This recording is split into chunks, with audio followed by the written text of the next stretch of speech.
আমসত্ত্ব খেতে আমরা সবাই কম বেশি খুব ভালোবাসি, আর বাজারে আম কিন্তু এখনও শেষ হয়ে যায়নি।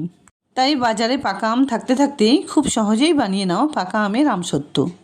রেসিপিটি বানানোর জন্য এখানে আমি বড় সাইজের দুটো পাকা হিমসাগর আম নিয়েছি। তোমরা যে কোনো ধরনের আম নিতে পারো, তবে হিমসাগর বা ল্যাংড়া বা যে কোনো ভালো জাতের আম দিয়ে কিন্তু এই রেসিপিটি বানিয়ে নেওয়া যায়। আমের খোসা ছাড়িয়ে আটি বাদ দিয়ে দুটো আম থেকে কিন্তু পুরো রসটাই বের করে নিয়েছি। এবার গ্যাস অন করে একটা প্যানে সমস্ত আমের রসটা ঢেলে দিলাম। এবার এর মধ্যে আমি দিয়ে দিচ্ছি 1 বাটি পরিমাণ চিনি।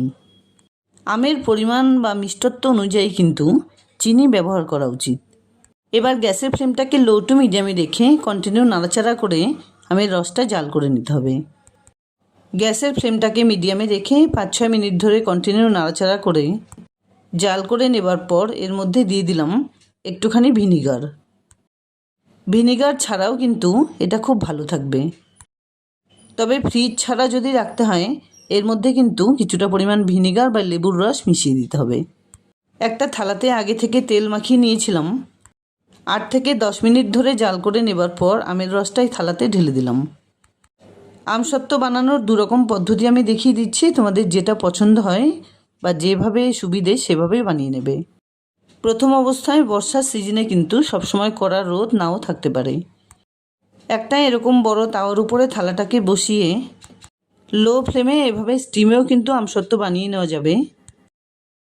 তাছাড়াও যদি অসুবিধা হয় তাহলে কিন্তু এরকম কড়া রোদে 2-3 ঘন্টা রেখে দিলে খুব সুন্দরভাবে আমসত্ত্ব তৈরি হয়ে যাবে।